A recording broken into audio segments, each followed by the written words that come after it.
Hi everyone. So I went up to take my photos today. I didn't go out today. I just stayed at home and applied for jobs and was watching a little bit of the tennis today. So that was nice, and it's nice and quiet up on the roof. There's a light breeze, but it's really nice. There's still tennis on, so I didn't spend too much time. Normally I take a lot of photos when I'm up there, but I came back quickly. And I'm still holding on to my dreams. I can tell you now that if I had a choice, and if Zimbabwe was okay, I wouldn't have lived there, because I don't want this lifestyle of like how we live here. And I've told my cousins, I've told everybody, I want that lifestyle. I want the Alfa Romeos, and I want the big houses and the big cars and the muscle cars, and I want those things. That's why I went to university. That's why I worked so hard. That's why I studied, not to have companies constantly putting me down, putting me back into minimum wage, even when it's their fault. They don't call me back to say, oh yeah, now we've got this job open here for you paying 100,000. They call me and say, oh yeah, we've got this job paying minimum wage. I'm like, hello, I work so hard. And you give other people the opportunity. You give other people the $100,000 jobs, 200,000. You reward people like the CEOs of all these banks with millions of dollars of vested shares, of gym memberships, of private planes that pick them up and take them places. I work just as hard as them, if not harder, and you never call me back for those kinds of opportunities. No, there's something wrong with this picture here. So I'm not giving up on my dream. And if it means going back to Africa, going back to Zimbabwe, or going back to somewhere else, going to Hong Kong, I'm prepared to go, because I've had enough of this. You slave and slave and slave, and you can't even save a penny. You can't even save a penny to put down for a down payment for a house. I mean, really and truly. And you know what? People must be equally yoked. That's what we believe in our culture and in our tradition. You must marry somebody of your own faith and your own background, because it becomes hard afterwards. Even here, there was a guy I was networking with when I used to do my networking before I started working at Teleperformance. And he called me and he said, oh, I know the General Counsel of South Africa, and he gave me your name and I want to network with you. So I met him. I went to the Tim Hortons at Davisville, and I think it was Davisville or Eglinton, and I met with him. And then he was saying to me, oh, why don't you marry a Canadian? I said, because our values are different. And he's like, what do you mean? I said, yeah, our values are different. I said, I came from Africa. And he's like, oh, so you want to marry somebody who is a Christian and hopefully someone that came from that part of the world? I said, yeah, if possible, I do.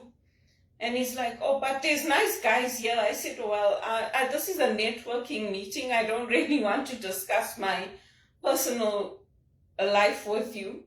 But I tell them, because it's the truth.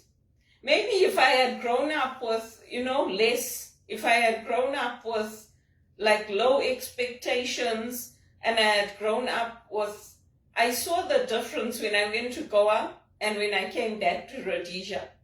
And my expectations have always been that way. I don't want this lifestyle of you constantly on the go, you constantly tired, you constantly working extra hours to make that little bit of money so that you can buy your food and buy your rent. I mean, please, what's the point in constantly upgrading your skills, upgrading your education, doing all these things if you're not going to get the financial rewards? And when you go to church, you go and you pray for the poor, you help the poor. We are the working poor in this country. We really and truly are. And people turn their face away from us. When you ask them for help, they don't help. I mean, it's ridiculous. And I'm tired of it. I didn't work so hard to come to this point. I want my Alfa Alfa Romeos. I want my big houses. I want to live in a nice area and own the property, not rent it and be paying, sometimes I can't even afford my rent at the end of the month. And what I'm paying for rent is the average. You go outside of Toronto, the rents are even higher than they are in Toronto. So I'm not giving up on my dreams. And I don't care if that means that I have to do a part-time music job or if I have to do something else, I'll do it. Because I didn't go to university and work and study for so many years to land up in this situation.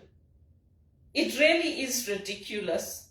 It really is ridiculous. I cannot believe the way things operate in this country and in America. I just cannot believe it. Every single job, somebody else does something wrong and I get let go. Every job. And when I had to take mat leave contracts, I did that. When I had to step in and help out the teams, I did that. When they said to me, no, we're not accommodating you for religious purposes, my managers and I were very upset. But we said, okay, fine. If that's how you want it, we'll do it. I mean, it's ridiculous. And then they called us a Christian country. This is not a Christian country. They burn the churches. The people go out protesting for Palestine. They break the windows. They break the statue. This is not a Christian country. I don't care what anybody says. We don't get any special treatment. We don't get any special benefits. We don't get exceptions made for us. Nothing. You live a good life, and what do? They treat you the worst in this society. I've had enough of it. I reached out to so many of the past managers I worked with to tell them, hey, I'm looking for a job. Most of them came back to me saying, oh no, we're not in the HR field anymore, or we're not in that anymore. Sorry, we can't help you. So when is somebody going to help me? When is it going to be my turn? And it's not just about putting your faith in God. Yes, we put our faith in God, but we also want to get the special treatment, to get the favors, to fly on those private jets, to own our own homes. We want all that. Because if our parents and our grandparents could do it under apartheid, and we worked and we got an education and we did everything right, why can't we have it? Why? It's the injustice in this country.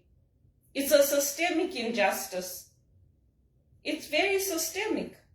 And if you don't believe me, look up the history of Canada. Look up how they started apartheid. Look at how they run it, their executives and their attitudes of entitlement. They demand and they get. And we beg, we ask nicely and we don't get. So, it's absolutely ridiculous. I've had enough of it.